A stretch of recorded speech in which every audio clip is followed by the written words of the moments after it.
Hey guys, welcome to my channel learn computer by Pankaj Vashishtha. तो आज का हमारा टॉपिक है पावर पॉइंट इंसर्ट टैब। इससे पहले की वीडियो जिन्होंने नहीं देखी है, मैं लिंक डिस्क्रिप्शन में डाल दूंगा, आप लोग वहां से चेक कर सकते हैं। और इसी के साथ आज हम इंसर्ट टैब शुरू कर रहे हैं पावर पॉइंट में। मैं आपको फिर से एडवाइस कर रहा हूँ कि एमएस वर्ड आप अच्छे से कर लीजिएगा, आपको पावर पॉइंट में कोई दिक्कत नहीं होगी। तो चलिए इंसर्ट टैब शुरू कर लेते हैं। तो इंसर्ट टैब में सबसे पहला ऑप्शन है हमारा न्यू स्लाइड का, जो कि हमारा होम में भी है इस तरफ में। तो इस बार न्यू स्लाइड के साथ ही हम लेआउट भी चूज कर सकते हैं, मतलब कि न्यू स्लाइड ऐड कर रहे हैं हम और उसी के साथ हमने लेआउट भी चूज कर लिया और डायरेक्टली अपनी स्लाइड क्रिएट कर ली। इसके बाद हमारा ऑप्शन है टेबल्स। टेबल्स में हम इस तरीके से टेबल बना सकते हैं। जितने हम हाइट में बॉक्सेस सेलेक्ट करेंगे उतने हाइट में आ जाएंगे और जितने विड्थ में करेंगे उतने विड्थ में। तो हमारे माइंड में एक डाटा होना चाहिए जिसके अकॉर्डिंगली हमें अपनी टेबल बनानी है। जैसे कि अगर मैं 5 बच्चे और 5 बच्चों के सब्जेक्ट लिखूं और उन्हीं में उन 5 बच्चों को मार्क्स दूं, तो मेरा डाटा क्या होना चाहिए।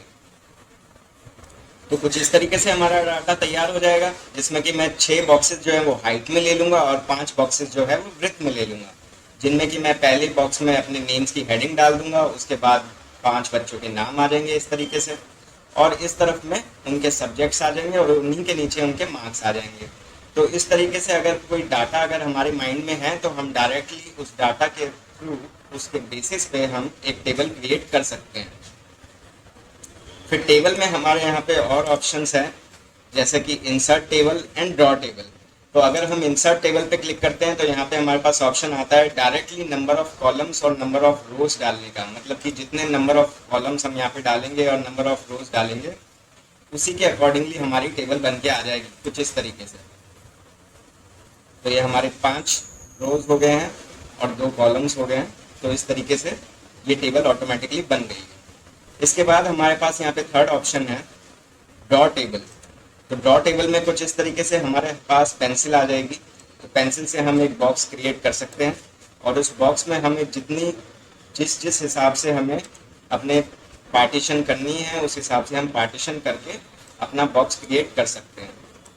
तो यहाँ पे जो है डिस्टेंस हम खुद तय करेंगे कितना हमें चाहिए। तो कुछ इस तरीके से रहेगा और फिर इसे हम डिवाइड कर लेंगे।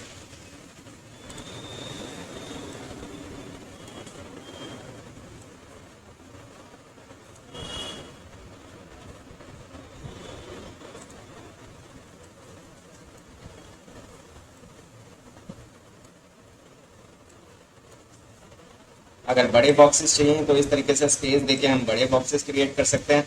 छोटे बॉक्सेस चाहिए तो हम स्पेस कम करके छोटे बॉक्स क्रिएट कर सकते हैं। अब जब हम टेबल बनाते हैं तो हमारे पास यहाँ पे ऊपर ऑप्शंस खुल जाते हैं टेबल टूल्स के। टेबल टूल्स के अंदर हमारे पास इस तरीके के कुछ ऑप्शंस हैं, जैसे कि टेबल स्टाइल। हमें किस तरीके का टेबल स्टाइल चाहिए वो हम यहाँ से चूज कर सकते हैं। ये सारे हमारे टेबल स्टाइल्स हैं यहाँ पे, तो कोई भी इनमें से हम ले सकते हैं। इसके बाद हमारे पास यहाँ पे ऑप्शन होता है शेडिंग का। अगर किसी भी बॉक्स के अंदर हमें शेडिंग करनी है तो हम यहाँ से कलर लेके शेडिंग कर सकते हैं। जैसे कि अगर मैं ऑरेंज कलर चूज करता हूँ तो यहाँ पे ऑरेंज कलर से शेडिंग हो जाती है उस बॉक्स के अंदर। इसके बाद हमारे पास यहाँ पे बॉर्डर्स के ऑप्शन होते हैं। अगर हम बॉर्डर्स लगाना चाहें तो यहाँ पे बॉर्डर्स भी लगा सकते हैं। तो इस तरीके से अगर हम बॉर्डर लगाएंगे तो वो बॉक्स हमें क्रिएटेड दिखाई देगा यहाँ पे।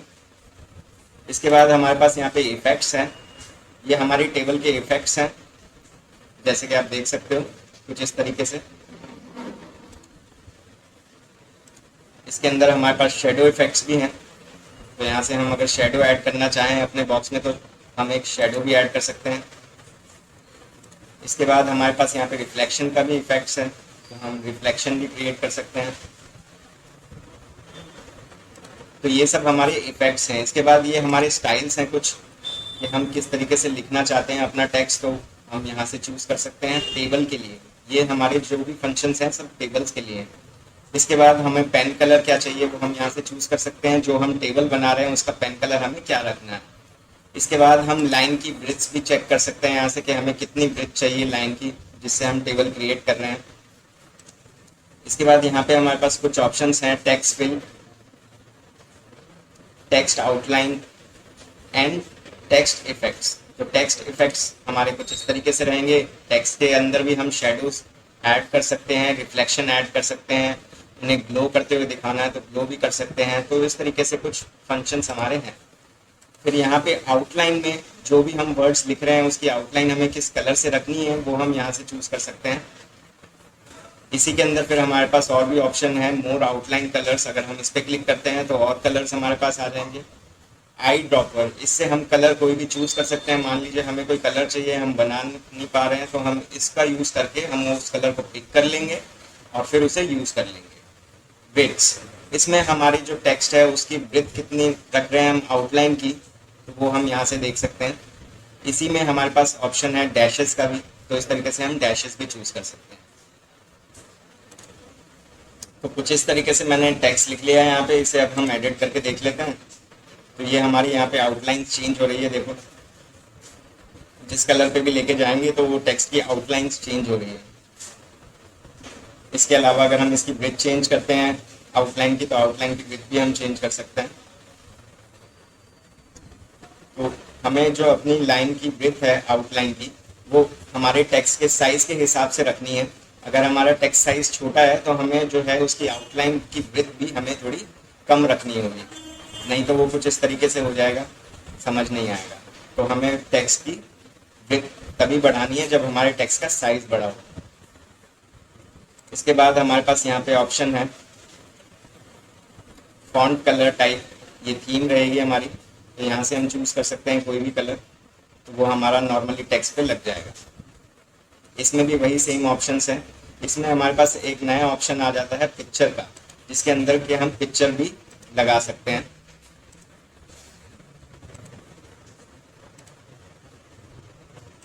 तो इस तरीके की दिक्कत अगर आपके सिस्टम में भी आ रही है तो आप सिंपली एक काम कर सकते हैं, या तो आप उसके हटने से पहले ऑफलाइन पे क्लिक कर सकते हैं, या फिर आप अपना डाटा थोड़ी देर के लिए ऑफ करके और इस चीज़ का आप इस्तेमाल करके देख सकते हैं। तो चलिए देख लेते हैं।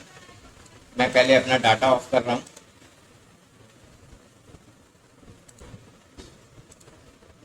तो कुछ इस तरीके से हम डाटा ऑफ कर देंगे अपना, और हम वापस आ जाते हैं।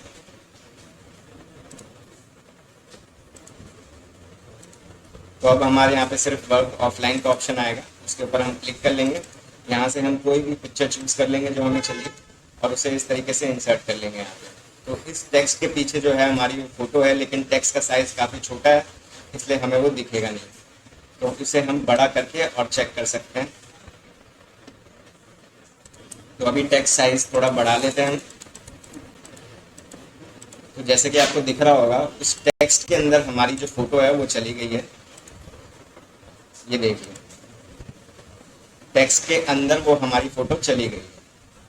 तो कुछ इस तरीके के इफेक्ट्स हमें देखने को मिल जाते हैं पावर पॉइंट में, जो कि MS वर्ड में नहीं मिलेंगे आपको देखने को। तो ये एक बहुत ही क्रेजी इफेक्ट है और बहुत ही मज़ेदार इफेक्ट है। तो इसे हम अलग अलग वेरिएशन में ट्राई कर सकते हैं बाद में, जो कि हम एनिमेशन वगैरह करते वक्त हम इसका यूज़ करेंगे। तो अभी हम दोबारा आ जाते हैं इंसर्ट पे। इंसर्ट पे अब हमारा नेक्स्ट ऑप्शन है पिक्चर।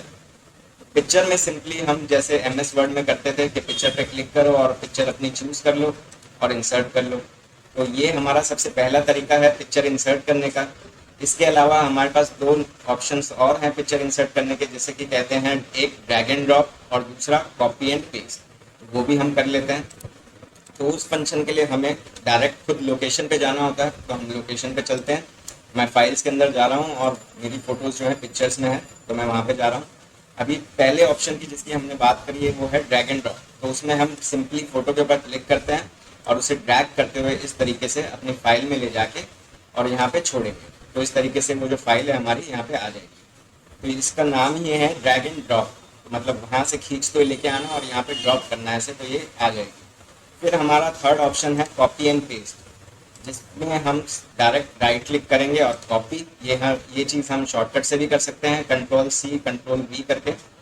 उसके बाद हम अपनी फाइल में जाएंगे, हम चाहे तो यहाँ पे राइट क्लिक करके पेस्ट के ऊपर क्लिक कर सकते हैं, या फिर हम Ctrl+V करके पेस्ट कर सकते हैं। तो इस तरीके से हमारा थर्ड ऑप्शन भी पूरा हो गया। इसके बाद जैसे ही हम पिक्चर इंसर्ट करते हैं तो आप लोग देखोगे कि हमारे पास यहाँ पे पिक्चर टूल्स आ जाते हैं, अपने आप ओपन हो जाते हैं। अगर नहीं होते तो आप फोटो के ऊपर क्लिक कीजिए, यहाँ पे पिक्चर टूल्स का ऑप्शन आ जाएगा, आप उसके ऊपर क्लिक कीजिए और आपके पिक्चर टूल्स जो है ओपन हो जाएंगे, जैसे कि MS वर्ड में हो जाते थे। इसके बाद इसमें हमारे पास यहाँ पे कुछ फंक्शंस हैं जैसे कि रिमूव बैकग्राउंड। तो यहाँ पे अगर हम क्लिक करते हैं तो हमारे पास इस तरीके से ऑप्शंस आते हैं जहाँ पे हम अपना बैकग्राउंड जो है वो रिमूव कर सकते हैं। हम इस तरीके से अपना सेलेक्ट कर लेंगे फ़ोटो जहाँ तक हमें चाहिए, और उसके आगे का जो भी है उसका हमारा जो बैकग्राउंड है वो रिमूव हो जाएगा।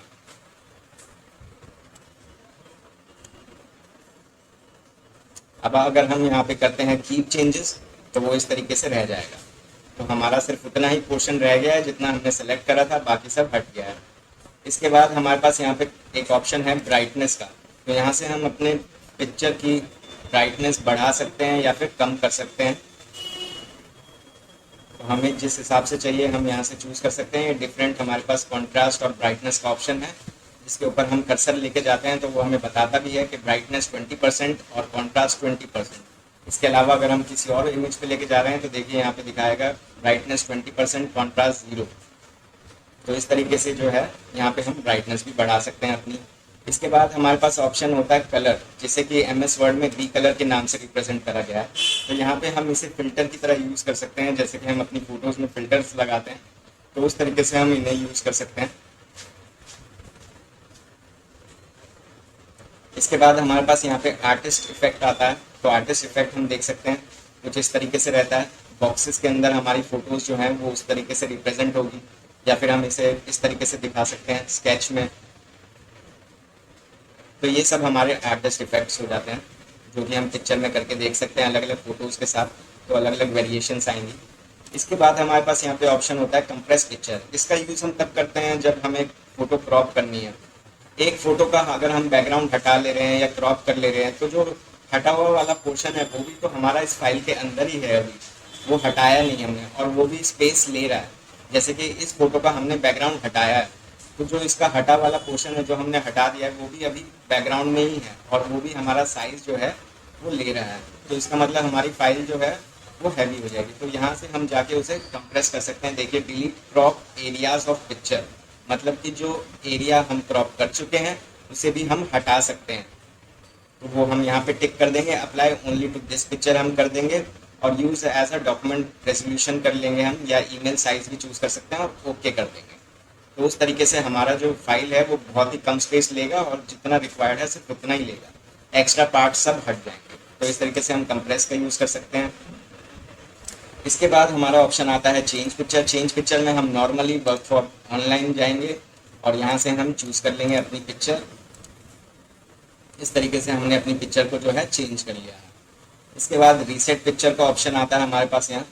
तो इसमें हम नॉर्मली पिक्चर के ऊपर क्लिक करके और रीसेट में जाएंगे और यहाँ से अपना पिक्चर का साइज़ हम रीसेट कर लेंगे। तो कुछ इस तरीके से हमारे पिक्चर का साइज़ जो है वो ऑटोमेटिकली रीसेट हो जाएगा जितना उसे हो सकता है वो उस स्लाइड के अंदर।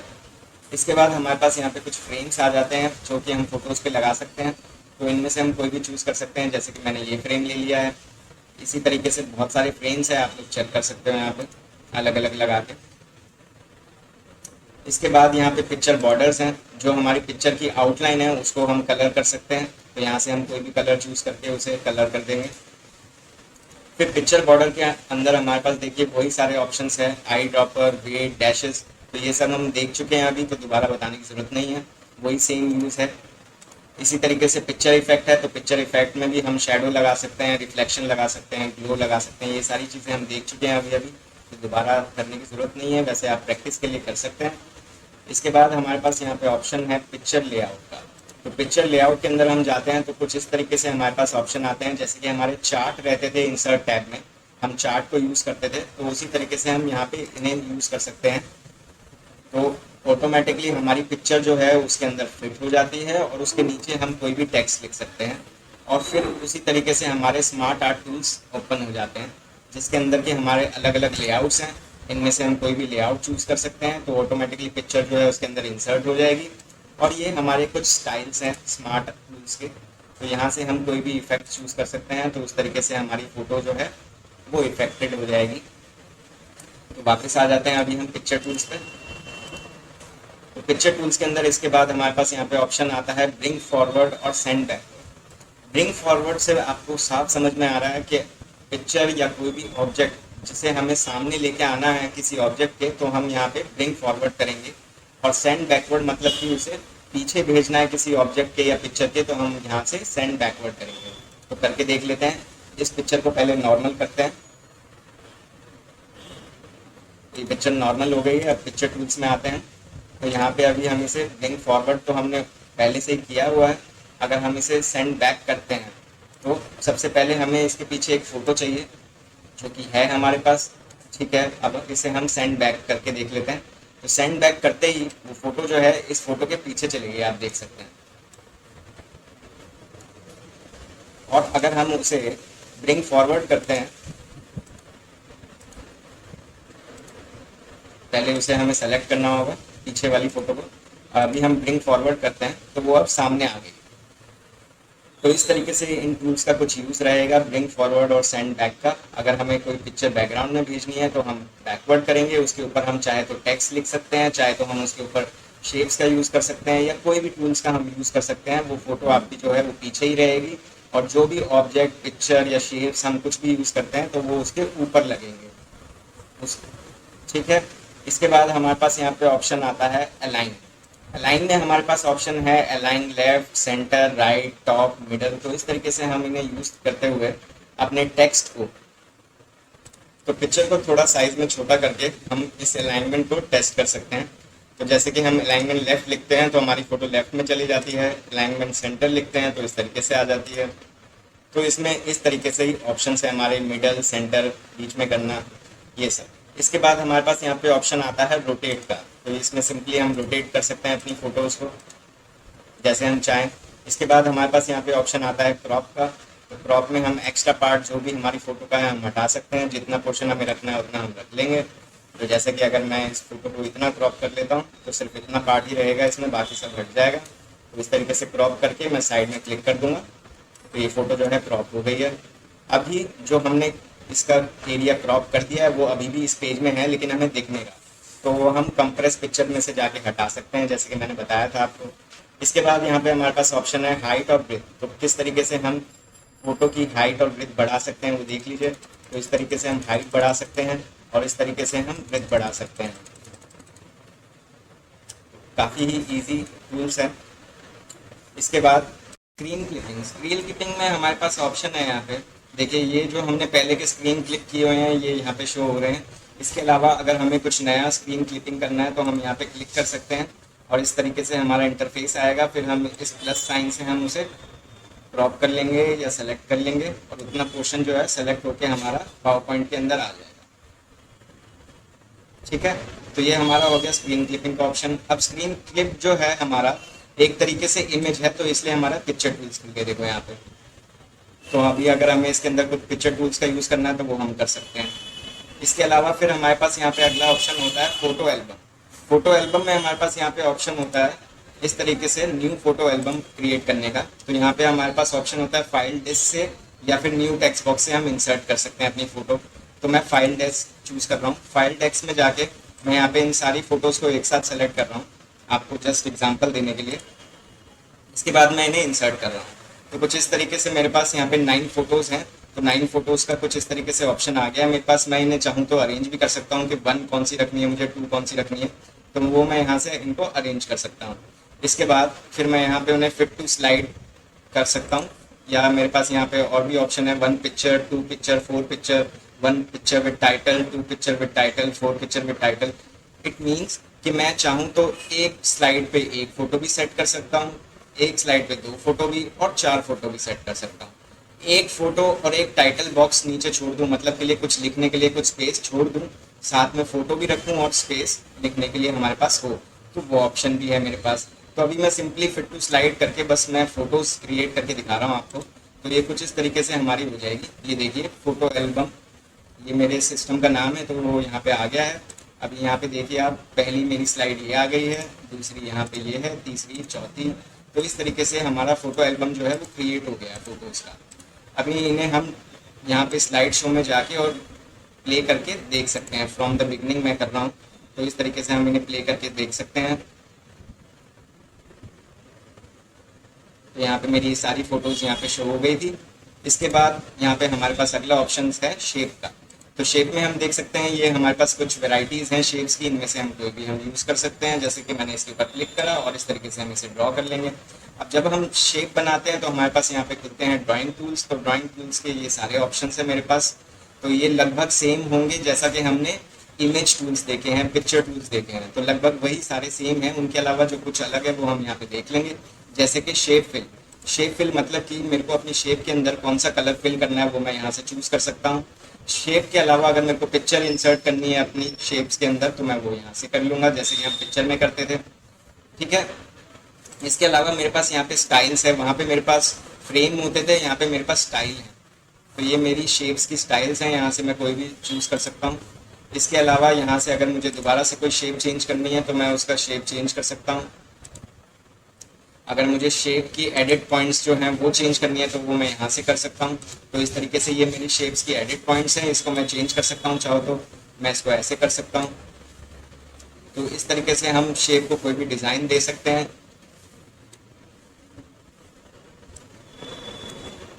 तो ये जैसे कि हमने एक नई शेप क्रिएट कर ली है, तो इस तरीके से हम एक नई शेप क्रिएट कर सकते हैं। इसके बाद हमारे पास यहाँ पे ऑप्शन है टेक्स्ट बॉक्स का। टेक्स्ट बॉक्स में हमारे पास सिंपली एक ऑप्शन आ जाता है जिससे हम इस तरीके से एक बॉक्स बना लेते हैं और उसके अंदर हमें लिखने का ऑप्शन मिल जाता है। तो इसके अंदर हम अपना टेक्स्ट जो है ईजिली लिख सकते हैं। तो जैसे ही मैं एंटर दबाता जाऊँगा वो टेक्स्ट बॉक्स जो है हमारा वो बड़ा होता जाएगा। तो ये हमारा एक तरीके से लेआउट की तरह काम करेगा। तो इसे हम लेआउट की तरह यूज़ कर सकते हैं चाहे तो। इसके अलावा फिर हमारे पास यहाँ पे ऑप्शन आता है शेप टूल्स में शेप आउटलाइन, मतलब कि जो हमारी शेप है उसकी आउटलाइन हमें क्या रखनी है, उसके अंदर क्या इफेक्ट्स देने हैं हमें। अगर वर्ड्स हम लिख रहे हैं तो उसके हमारे पास क्या क्या स्टाइल्स हैं, तो ये हमारे वर्ड लिखने के स्टाइल्स हैं सारे। तो इसमें से भी हम कोई भी लेके और उसमें देख सकते हैं। इसके बाद हमारे पास टेक्स्ट फिल, वही सारे सेम ऑप्शंस हैं जैसे कि हमने पिक्चर में देखे थे, तो इन्हें हम रिपीट नहीं करेंगे। यहाँ इसके बाद के जो सारे ये ऑप्शन हैं ये हम पिक्चर टूल्स में देख चुके हैं। तो चलिए आगे चलते हैं, क्योंकि वीडियो ज़्यादा लेंथी हो जाएगी तो भी प्रॉब्लम है। तो इसके बाद फिर हम यहाँ पे स्मार्ट आर्ट पे आ जाते हैं। तो स्मार्ट आर्ट भी हम लोग देख चुके हैं पिक्चर टूल्स के अंदर। तो कुछ इस तरीके से हमारे स्मार्ट आर्ट के ऑप्शन थे। तो यहाँ से हम कोई भी स्मार्ट आर्ट अपना चूज़ कर सकते हैं जो भी हम चाहें। जैसे कि मैंने ये चूज़ कर लिया और इसको मैं ओके कर लूँगा। इसके बाद ये हमारे पास यहाँ पे आ गया है। अब मैं चाहूँ तो यहाँ पे पिक्चर का भी यूज़ कर सकता हूँ और अगर मैं चाहूँ तो सिर्फ टेक्स्ट का भी यूज़ कर सकता हूँ। इसके बाद मेरे पास यहाँ पे स्मार्ट आर्ट स्टाइल्स आ जाते हैं और लेआउट्स आ जाते हैं। तो लेआउट्स अगर मुझे चेंज करने हैं कभी बाद में तो मैं यहाँ से अपने लेआउट्स चेंज कर सकता हूँ कि मेरे को इस शेप की बजाय मेरे को ये शेप चाहिए, तो मैं इसको इस तरीके से चेंज कर सकता हूँ। अब यहीं पे मेरे पास पिक्चर का भी ऑप्शन आ जाता है। तो मैं इस पिक्चर पे क्लिक करता हूँ तो यहाँ पे मेरे को पिक्चर ऐड करने का भी ऑप्शन आ जाता है, जो कि मैं फिर दोबारा से अपना नेट ऑफ करके और यहाँ पे ऐड कर लूँगा। तो ये हम सारी चीज़ देख चुके हैं पिक्चर टूल्स में, तो दोबारा रिपीट करने की ज़रूरत नहीं है।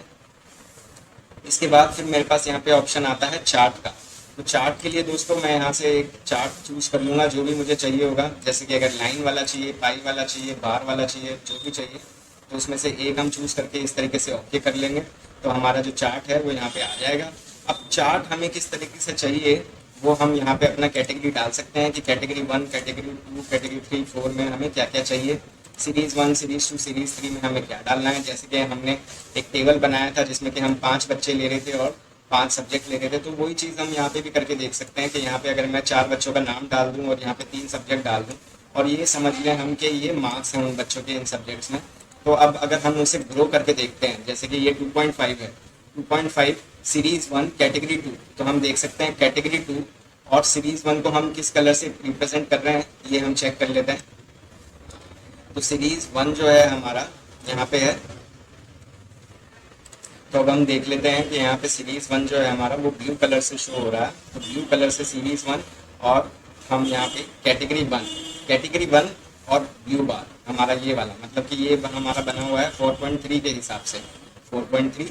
अगर अब इसे हम चेंज करते हैं, मैं इसकी वैल्यू अगर बढ़ाता हूँ या घटाता हूँ, जैसे कि मैं यहाँ पे करता हूँ 7.3 और मैं एंटर करता हूँ, तो उसी के अकॉर्डिंगली हमारा बार जो है अब 7.3 पे चला गया।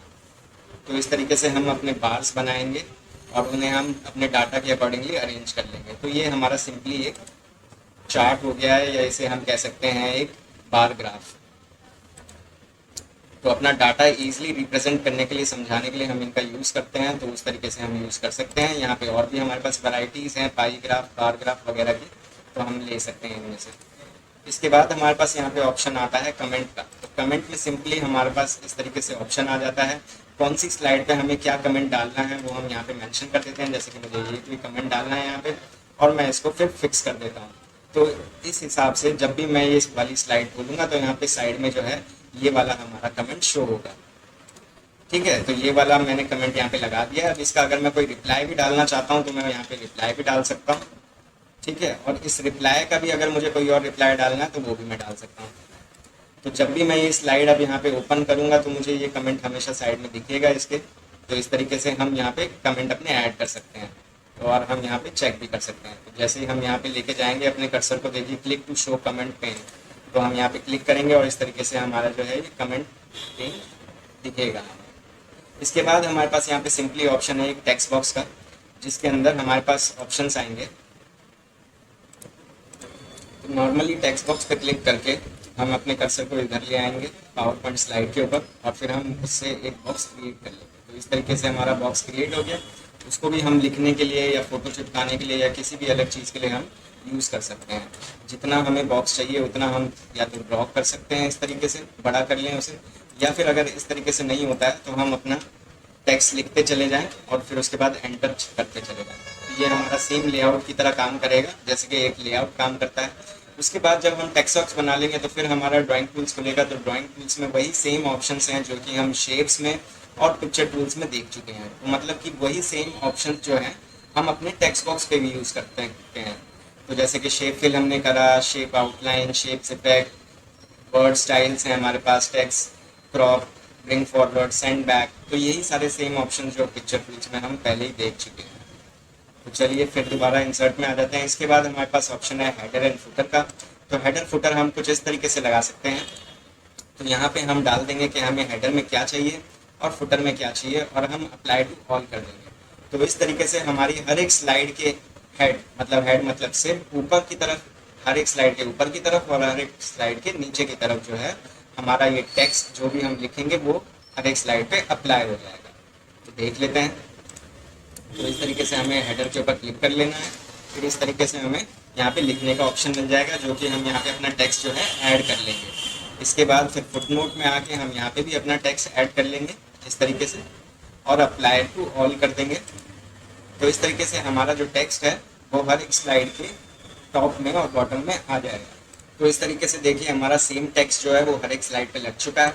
देखिए इस वाली स्लाइड पे भी है, इस वाली स्लाइड पे भी है और इस वाली स्लाइड पे भी है। ऐसे हर एक स्लाइड पे हमारा जो फुटनोट है वो लग चुका है और इसी तरीके से हमारा जो हेडर है वो भी लग चुका है। हेडर हमें इस वजह से नहीं दिख रहा है क्योंकि हमारी वो फोटो इसके पीछे चला जा रहा है। जैसे कि ये फोटो है हमारी, तो इसके पीछे हमारा टेक्स्ट है। अगर हम फोटो हटाएं तो हमें वो दिख जाएगा। इसके बाद हमारा नेक्स्ट ऑप्शन है यहाँ पे वर्ड आर्ट। वही हमारे सेम फीचर्स हैं कि वर्ड्स हम कितने तरीके से यहाँ पे लिख सकते हैं। ये हमारा स्टाइल है, तो हम यहाँ पे अपनी वर्ड आर्ट में जाके इस तरीके से लिख सकते हैं। उसके बाद वही सेम ऑप्शंस खुलेंगे हमारे ड्राइंग टूल्स वाले, तो उन्हें हम अप्लाई कर सकते हैं इफेक्ट्स देने के लिए अलग अलग अपने टेक्स्ट के ऊपर। तो चलिए वापस आ जाते हैं अब इंसर्ट पर। इसके बाद हमारे पास यहाँ पे डेट और टाइम का ऑप्शन है। तो ये हमारी कुछ सीक्वेंस है डेट एंड टाइम में, जैसे कि सैटरडे अगस्त 21 2021 डालना है या 21 अगस्त 2021 डालना है तो वो भी हम यहाँ से डाल सकते हैं और ओके कर देंगे तो कुछ इस तरीके से हमारा डेट और टाइम आ जाता है। ये हमारा डेट और टाइम हमने अभी डाला। इसके बाद फिर यहाँ पे हमारे पास ऑप्शन है स्लाइड नंबर डालने के। तो सिंपली यहाँ पे हम चूज़ कर सकते हैं कि हमें डेट के साथ डालना है या सिर्फ हमें पेज नंबर्स डालने हैं। और ये भी हम चूज़ कर सकते हैं कि फुटनोट में अगर हम डालना चाहें तो वहाँ पे भी डाल सकते हैं, या फिर हम यहाँ से सीधा ही स्लाइड नंबर अप्लाई करते हुए यहाँ पे अप्लाई टू ऑल कर सकते हैं और हमारा स्लाइड नंबर लग जाएगा हर एक में। जैसे कि इधर देख सकते हैं हम, ये हमारे स्लाइड नंबर 8 है, ये हमारी स्लाइड नंबर 9 है और ये हमारी स्लाइड नंबर 10 है। तो इस तरीके से हमारी हर एक स्लाइड में जो है पेज नंबर लग गया। इसके बाद हमारे पास यहाँ पे ऑप्शन है इक्वेशंस का। तो इक्वेशंस में हमारी कुछ इस तरीके की इक्वेशंस रहती है जिन्हें हम चाहे तो यूज़ कर सकते हैं। तो ये मैथमेटिक्स हमारी इक्वेशंस है। इसके बाद यहाँ पे हमारे पास ऑप्शन आता है वीडियो का। तो इस तरीके से हम वीडियो भी चूज़ कर सकते हैं। तो यहाँ पे हमारे पास ऑप्शन है ऑनलाइन वीडियो या वीडियो ऑन माई पीसी। तो वीडियो ऑन माई पीसी पे मैं क्लिक करूँगा और मैं यहाँ से देख लेता हूँ कि अगर मेरे पीसी में कोई वीडियो पड़ी है तो मैं आपको डाल के दिखा देता हूँ। तो चलिए देखते हैं। तो यहाँ पे एक वाइल्ड लाइफ वीडियो पड़ी हुई है, तो मैं इसी को इंसर्ट कर लेता हूँ। तो ये यहाँ पे इंसर्ट हो रही है, अभी ये इंसर्ट हो गई है। अब मैं इसी स्लाइड से मैं आपको प्ले करके दिखा देता हूँ। तो मैं स्लाइड शो में जाऊँगा और फ्रॉम करंट स्लाइड को मैं प्ले करता हूँ।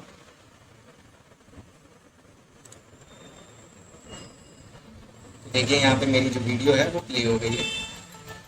तो इस तरीके से हम छोटी मोटी वीडियोस और साउंड इसी तरीके से सेम इसी तरीके से हम डाल सकते हैं अपनी स्लाइड्स में एक अच्छा प्रेजेंट करने के लिए।